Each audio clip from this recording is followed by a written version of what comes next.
بسم الله الرحمن الرحيم. Bismillahir Rahmanir Rahim. We begin with Allah's blessed name. We praise Him and we glorify Him as He ought to be praised and glorified. And we pray for peace and for blessings on all His noble messengers, and in particular on the last of them all, the Blessed Prophet Muhammad sallallahu alaihi wasallam. Brother Chairman, Brother Sean Daly, my learned and distinguished colleague Piero San Giorgio, I'm honored to conduct this seminar jointly with him today on preparing for nuclear war. He is going to do the substance of the subject, preparing for nuclear war, and I will explain the subject, explaining nuclear war. I once asked my teacher, Maulana Fadlur Rahman Ansari rahimahullah, that the Quran says that it has come for those who have fear of God in their hearts. That's how it starts. So I said, what about the rest? So he pointed up to the sky and he said, look at the stars above. For most people, they're just beautiful up there. That's all. Beauty. Twinkling stars. We have a distinguished poet in our gathering here tonight. He writes poetry in Arabic. But when Allah speaks about the stars in the sky in the Quran, He says they're there for more than that.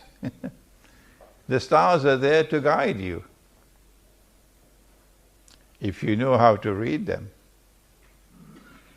If you can look at the stars as a whole, connect the stars together, get the big picture, then when you are in the middle of the ocean, navigating a ship, you can look up at the stars and see which way to go.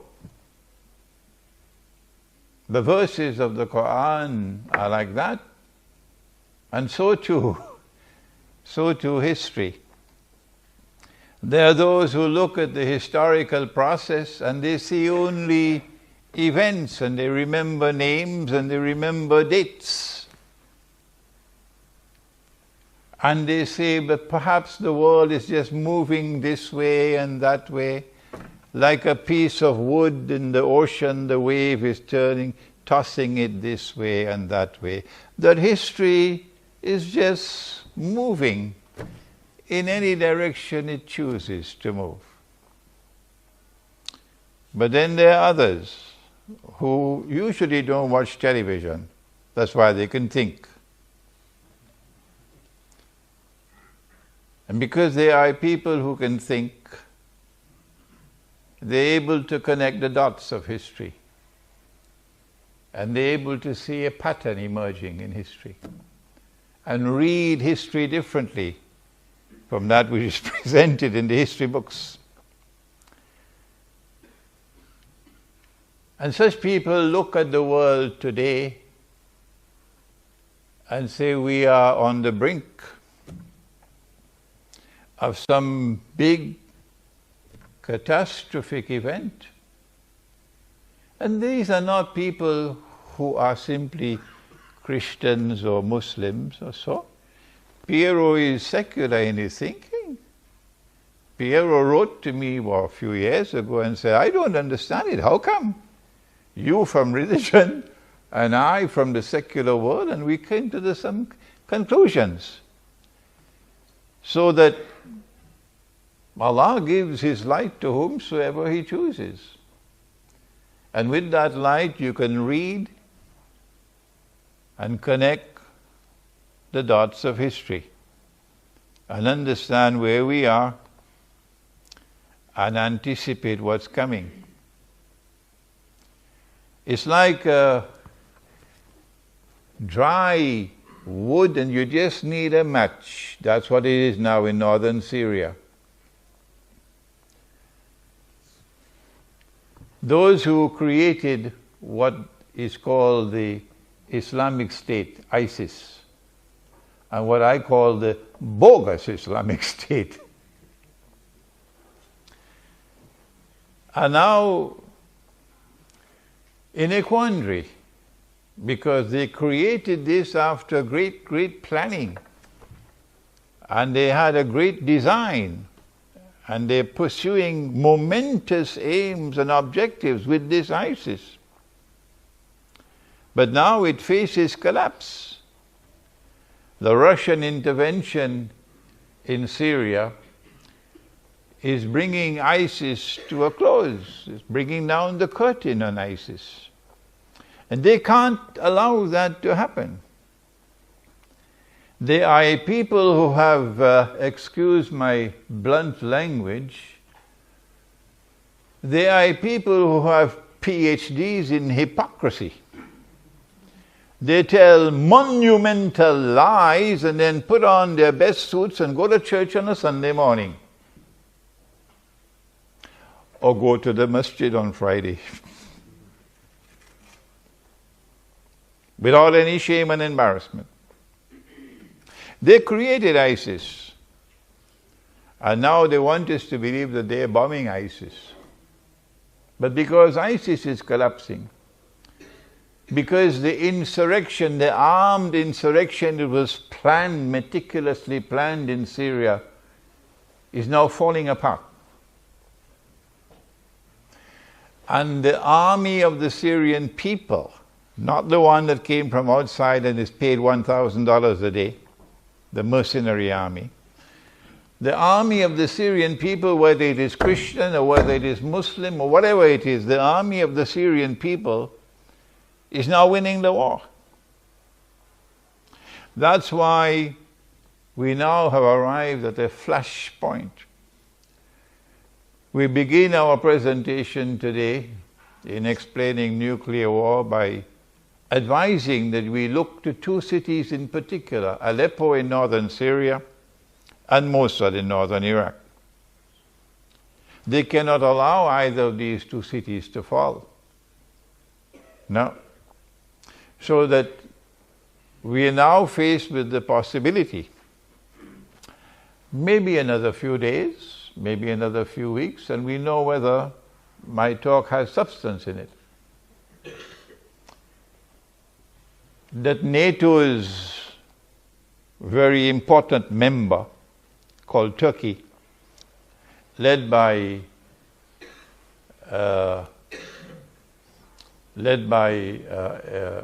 President Erdogan, is likely to launch an attack on Syria in order to stave off defeat. And that Saudi Arabia is likely to be part and parcel of that attack. If that attack takes place,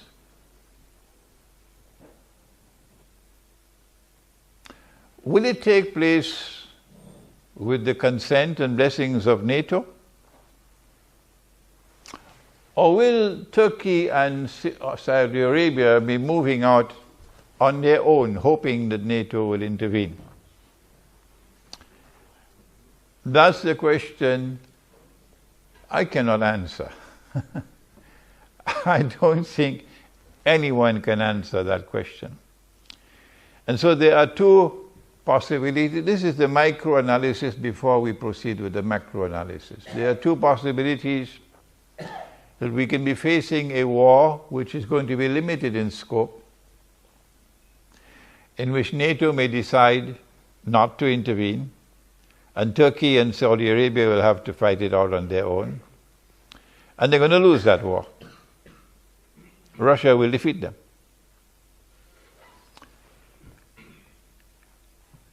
If such a scenario, and now I have to choose my words with particular care,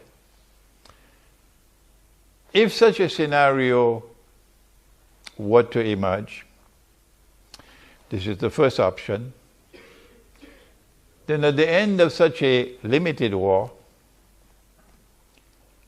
the outcome would not be difficult for us to envisage, namely that Iran will be the dominant actor in that entire region.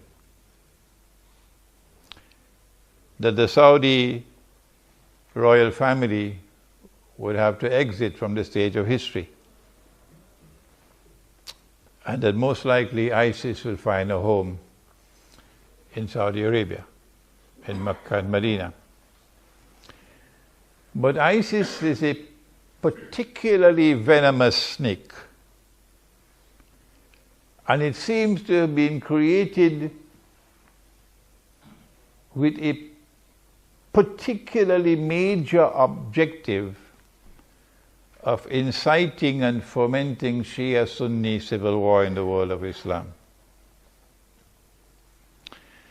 And so an ISIS taking control of Arabia will be the bait, which I hope and I pray that Iran does not bite.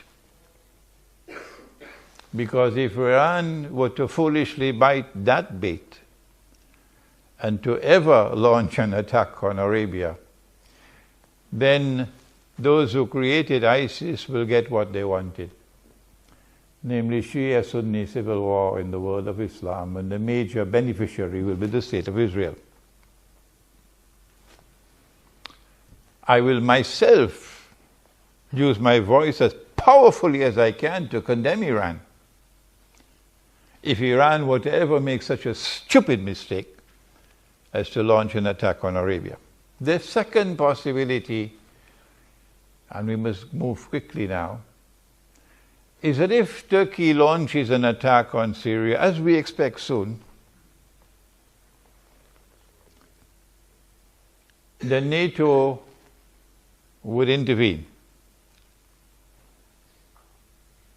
Because Turkey is a NATO member state and there are legal obligations if a NATO member state is at war. And if NATO intervenes, well, then we're going to have the world war.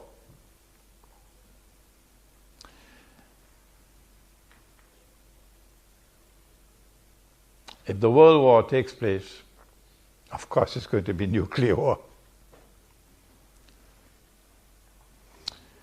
And if it's nuclear war,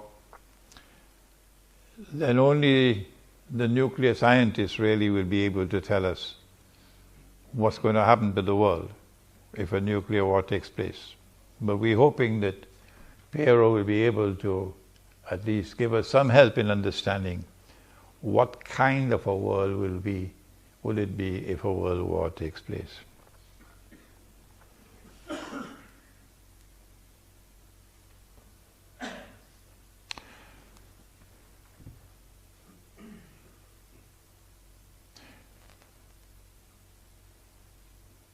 And now for Islamic eschatology and what it has to say concerning world war. We are familiar with what the Prophet said. Allah's blessings be upon him. It's just that we don't put it into context. Prophet Muhammad, Allah's blessings be upon him, said that the river Euphrates will one day uncover a mountain of gold. And people will fight for that gold. And 99 out of every 100 who fight for the gold would be killed. And each would say, I will be the one who will survive. But those who believe in the one God should not touch that gold. We have recognized this to be religious symbolism. And last August in our seminar right here in Geneva, we offered an interpretation that the mountain of gold is not to be understood as a metal, mountain of metal. There are those, of course, who insist on a literal understanding, and hence they're waiting for the mountain of the metal to come out from underneath the river. But we say no, it is religious symbolism. And in 1974, an ocean of oil underneath the river began to function as a mountain of gold. An ocean of oil underneath the river, Euphrates, began to function as a mountain of gold. When? How? When Henry Kissinger got King Faisal to agree to this amazing request that oil should be sold. What an arrogant request. What an arrogant request. That oil should be sold for only US dollars. And they say, we are the people who have given you the free market. Really? Is this a free market? Have you no shame? Have you no shame? Is this a free market? That if I want to buy oil with gold, I cannot buy it, even with gold. I can't buy it with anything else other than US dollars. When Faisal agreed to that, and then he got the other Arab oil producing countries to agree, and then OPEC came into being as the greatest achievement of the Zionist movement. And OPEC also instituted this. Then something came into being called the petrodollar.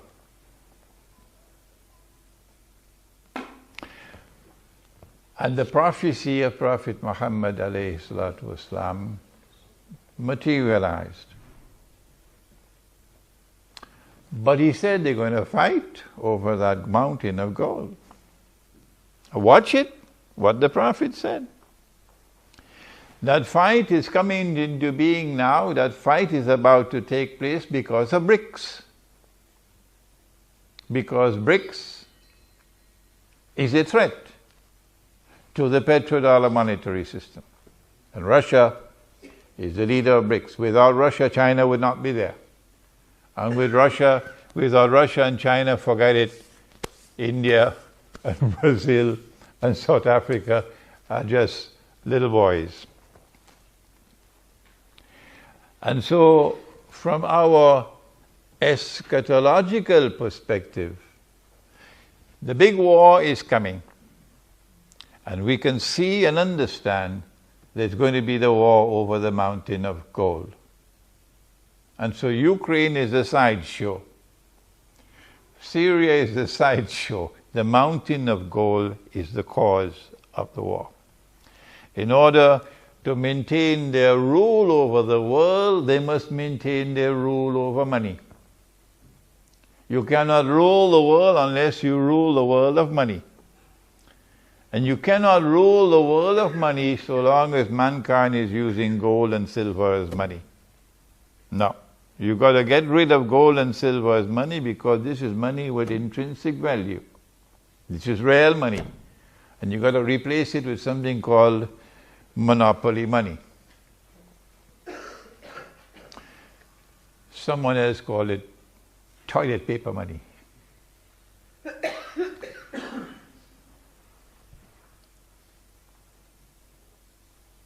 One of the reasons why they want to rule the world of money, and hence rule the world, is because of a messianic interpretation of history. Christianity, Judaism and Islam all say the same thing,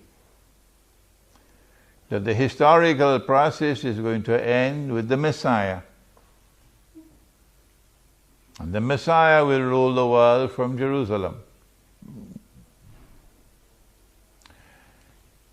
But before the Messiah rules the world from Jerusalem, there is one who will seek to impersonate the Messiah.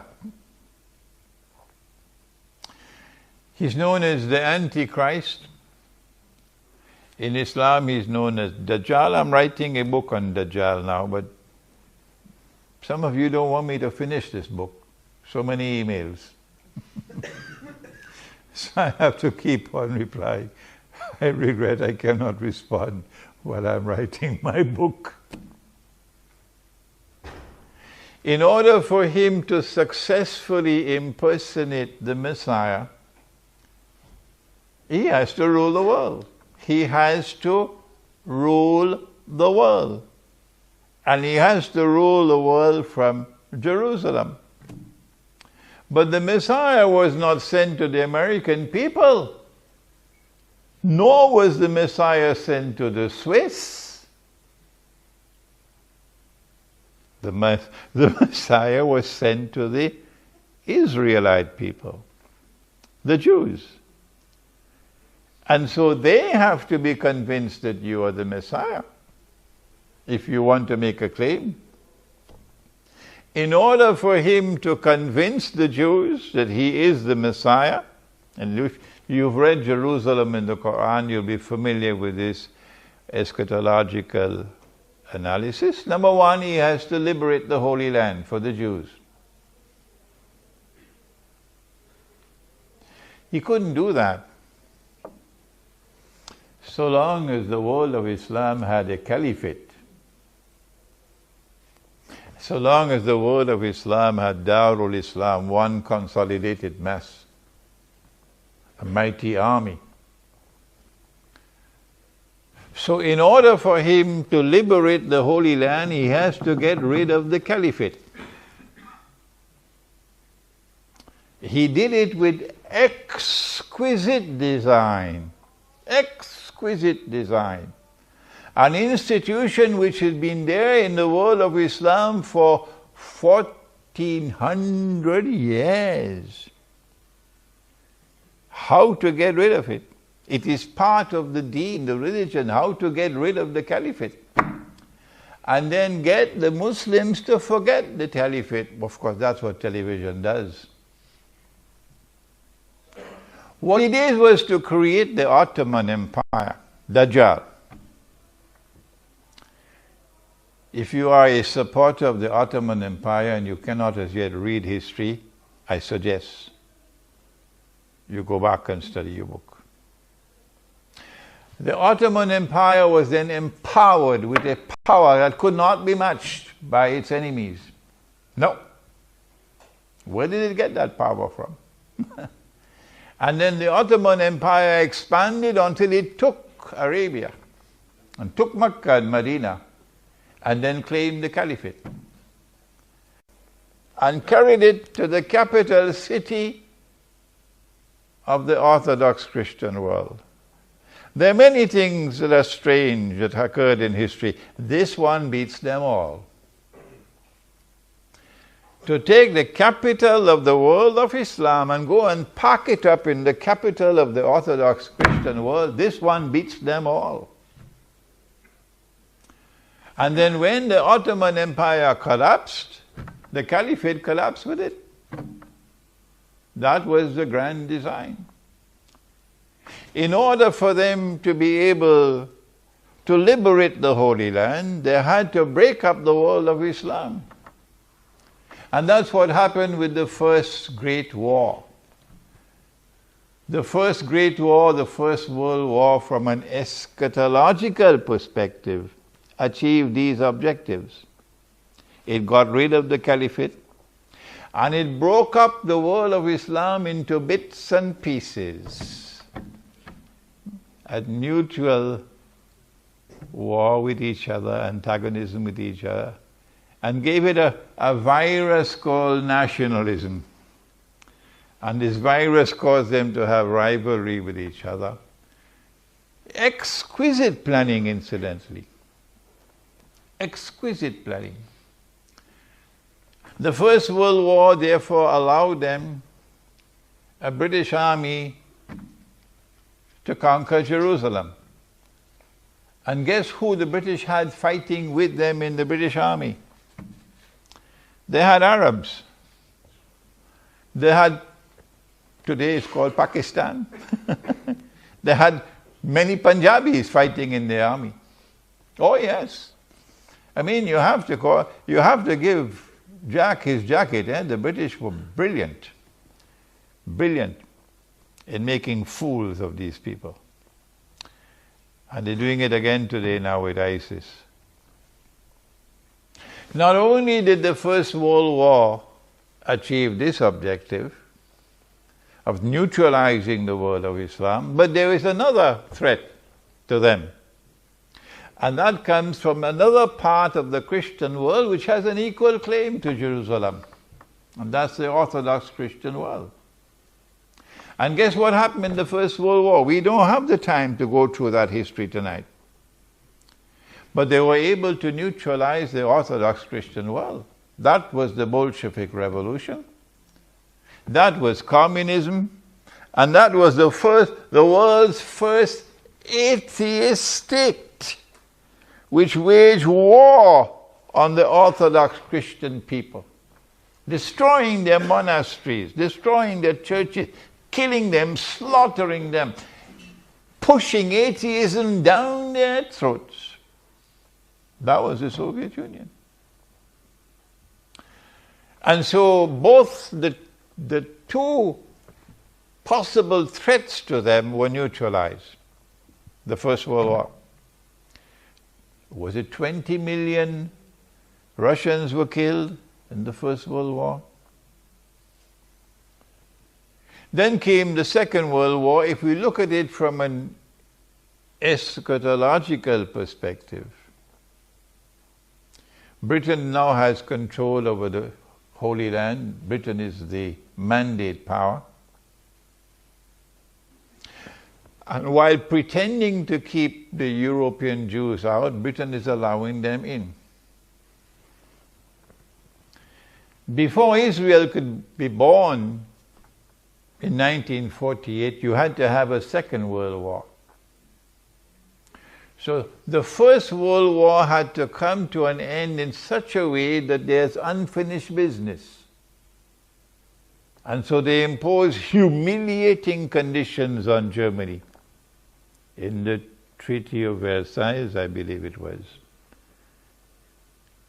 And so they sowed the seeds for Germany to want revenge, for a Hitler to emerge eventually, because the German people felt very, very, very much hurt over the unjust way they were being treated.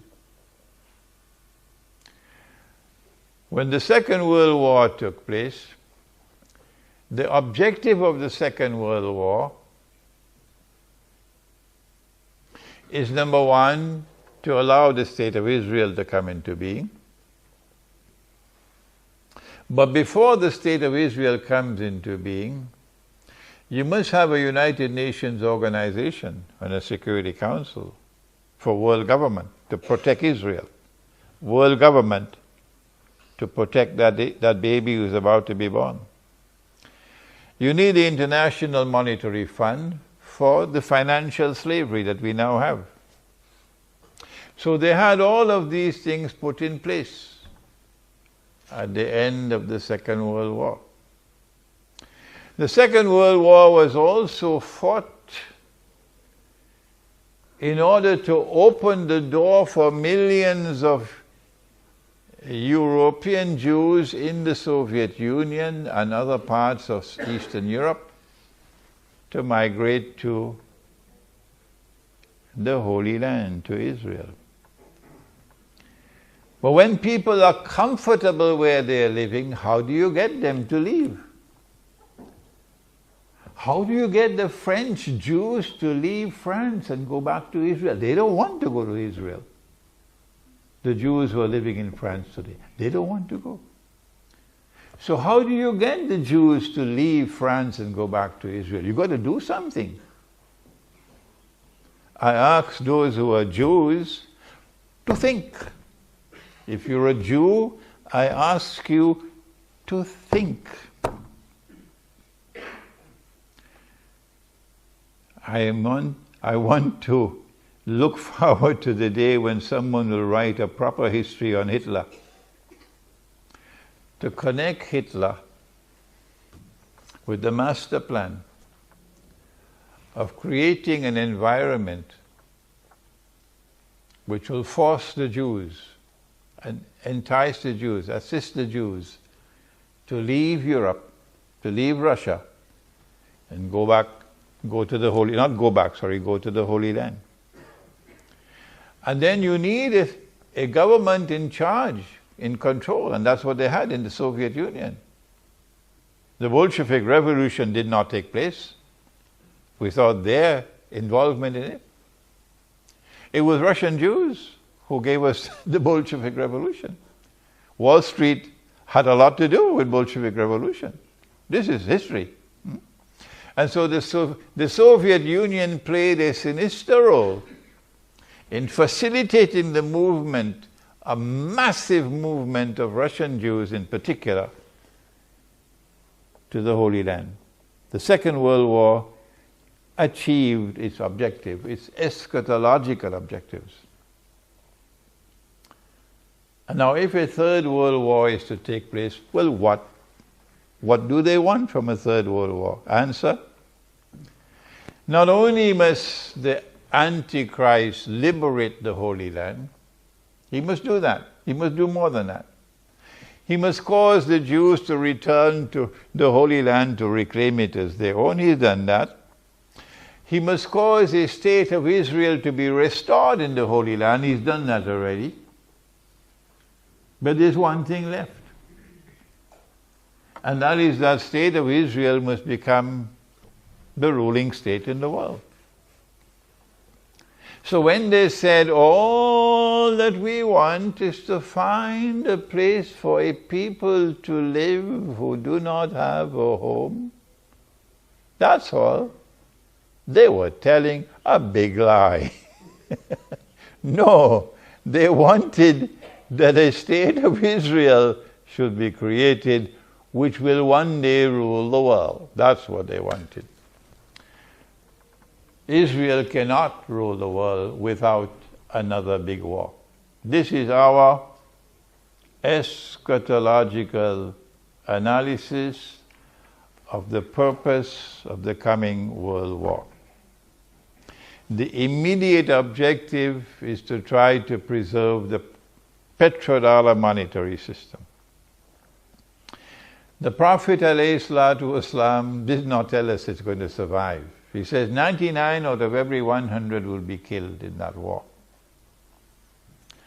So it doesn't seem as though the petrodollar monetary system is going to survive. Well, then what kind of monetary system will emerge in the wake of a great war? Answer: don't ask me how it will take place, because I don't know. I don't know what a post-nuclear world is going to be. People can't live in these countries anymore. Well then, a post-nuclear world appears to me, to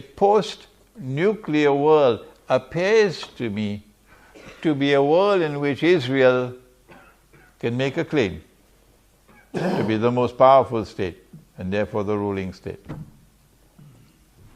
And so the Third World War would be the war which will witness the passage from Pax Americana to Pax Judaica. Before I end, there's one more thing that the Third World War can achieve.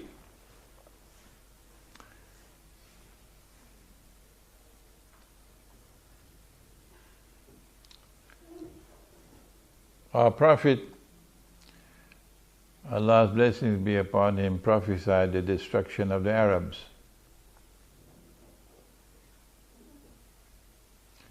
Will we be destroyed? She asked.